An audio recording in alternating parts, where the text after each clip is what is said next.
understanding, Mavis. I wouldn't have bothered. It took her ages to stick this lot in here. Well, it isn't your wedding photo, Rita. I should hope not. I won't be seen dead in a veil. I doubt if you get the chance to wear one if you were dead, Rita.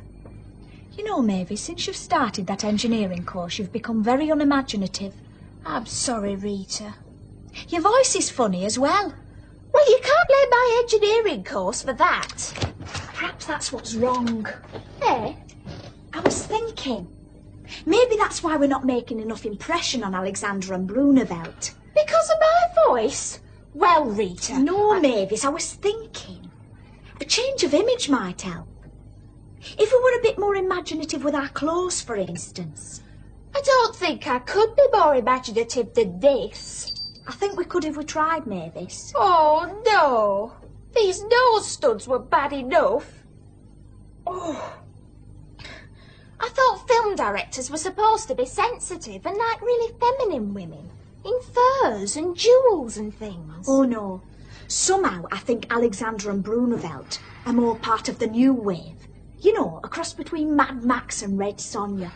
I think they'd go for a more sort of a warrior woman look. Do you not think they'd prefer a sort of restrained elegance? Oh, no. No.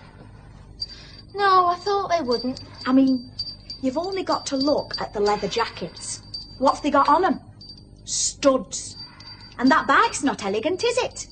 I was surprised to see it was still in your backyard, Rita, after what your mum said. I knew she'd see reason in the end.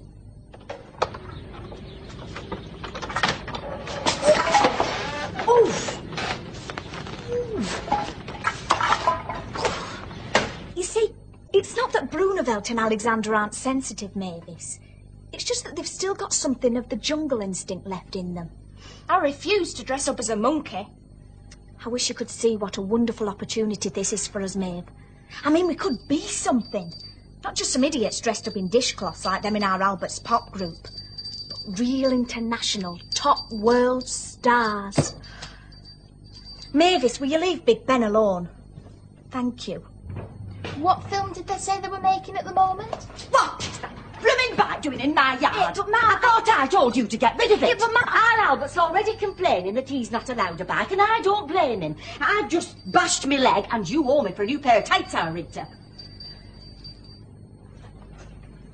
All these years, your dad and me have tried to steer the lads away from motorbikes. And you, Rita, you have to stick that load of scrap iron right under the noses. Well, let me tell you, you have exactly 1 week to get rid of it, or I'll tell the lads they can use it for scrap. Your Johnny wanted the tyres to make into a flower garden. And I dare say our Humphrey could use a few of the bits from it. If anybody in this family so much as lays a finger on that bike, I'll... You'll what? Come on, Maeve.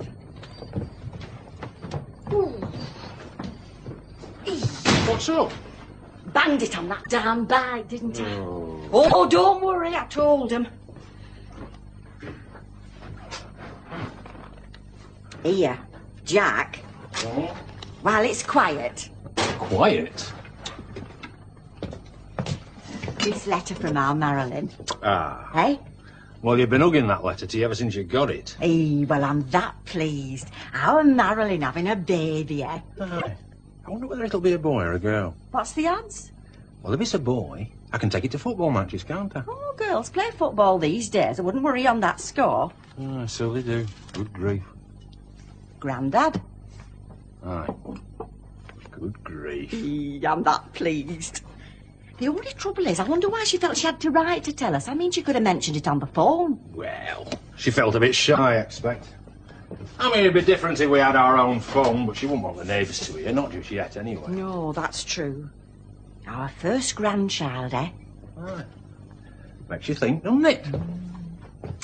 Grandad. They say you soon get used to it. Mm. Hey, when shall we tell them? The kids? Never. Oh, get on with you. They'll have to know sometime. I've got to get back on that sewing machine. I've not touched it since the needle got jammed. But if somebody were to mend it for me, I could make it all sorts of things. I could make it a teddy bear. What do you think? Good idea. Make it in the team colours, eh? Oh.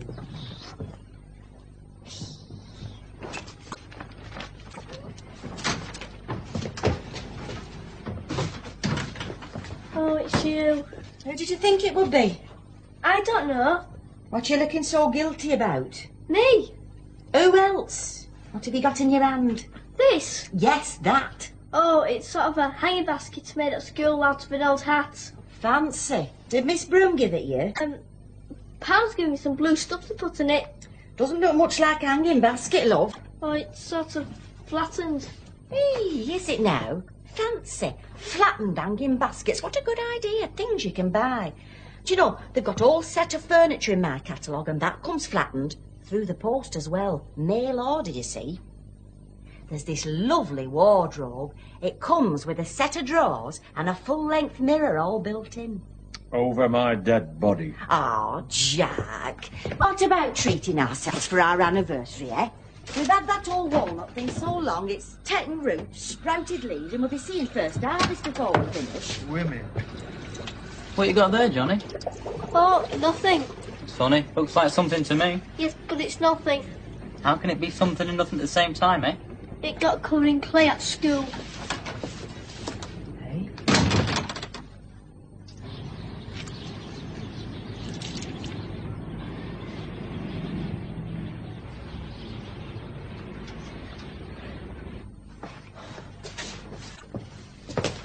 What's Johnny got, ma'am?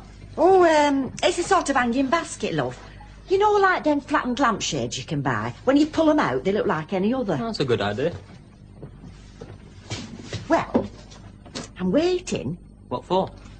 Is the humble bumblebee man's best friend, or isn't he?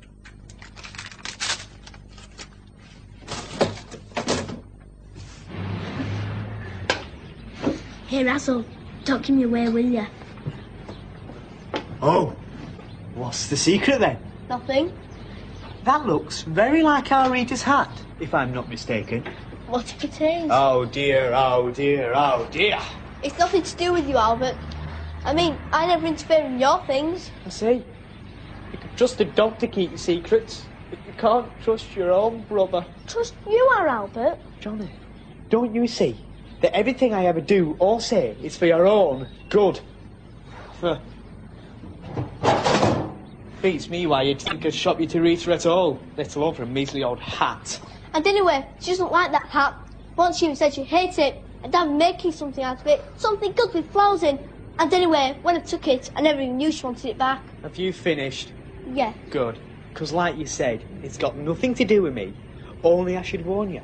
Once that hat is hanging up in this very backyard full of flowers and plants and that, in all its hanging basket type glory, she'll be bound to recognise it, won't she? Hey, Albert. Sorry, mate. I've got to get on. I'm fixing a battery-operated burglar alarm down in their cellar. Hazel's a nice name for a girl. It'll be a boy. Oh, not necessarily. I nearly called our Rita Joy. Our Rita? Are you stopping for your tea? Joy? Why? You know, our little bundle of joy. Our Rita? She is not very joyful. It's that frozen pizza thing. Back in a minute, ma'am. Do you think he's ill? Who? Our Albert. Why? Wasn't very interested in his tea. Who?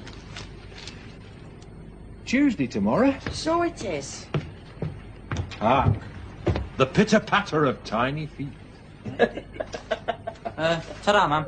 Ta-ta, son. What is it tonight? Oh, surprise subject. Keep us on our toes tonight. Ah, well, life's full of surprises, isn't it, Stella? Well, ta-da. See you later. What's up with you? Nothing. Dad, do you think while I'm fixing my alarm bell to protect me mushrooms, I might as well rewire the cellar? You? You must think I'm mad. Oh, Dad. Mr. Fitzpatrick's doing it, if you must know. Tommy's dad. Can I help him? Well, you'll have to ask him. He will. You're only young once, I suppose. Hello?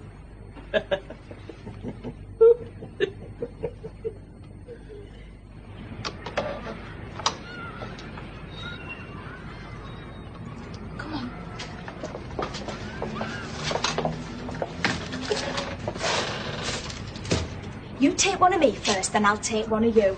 Right. I can't think why them two can say we're not photogenic. I had some lovely portraits done at that place by the station. That reminds me, you never paid me back the 50p in any way. It were only you they said wasn't photogenic. They said I could be improved with proper makeup. They can be very kind, Mavis. What I can't understand is why they keep insisting on meeting us at the Lions Paw pub instead of at their proper studios. That, Mavis, is because the Lions Paw pub is where all the talent scouts go. Anyway, you shouldn't be so suspicious. You can tell they're genuine, or they wouldn't be wearing real suede and real grey leather jackets and carrying them big wooden boxes about with them. But Rita, I thought you decided we weren't in favour of furs and leather. Even if it is plastic. I mean, I'm still vegetarian whenever possible. Mavis, there does come a time in your life when you have to be realistic. What it comes down to is this. Do you want to be a film star or not? Since I started this engineering Anyway, course... the first cavemen always wore leather and fur. And you can shut up and all. Electricity and wiring is one of the most fascinating facets of modern day society. You never usually speak like that, Albert. That's what I heard Dom say when they were talking in front of the mirror. Oh. Got to get them mushrooms going though. Just think, mushrooms on toast, any time I want. Albert? Uh-huh. Do you think Mum and Dad got some sort of secret? Who'd want to know their secrets? They keep winking at each other. Yeah, very worrying is that. Something to do with babies is that. Babies? Yeah, nasty little things. Tommy Fitzpatrick's eldest sister's got one. It yowls and dribbles all the time. Once it puked right over me. Albert? Uh-huh. And Mum and Dad got to have a baby?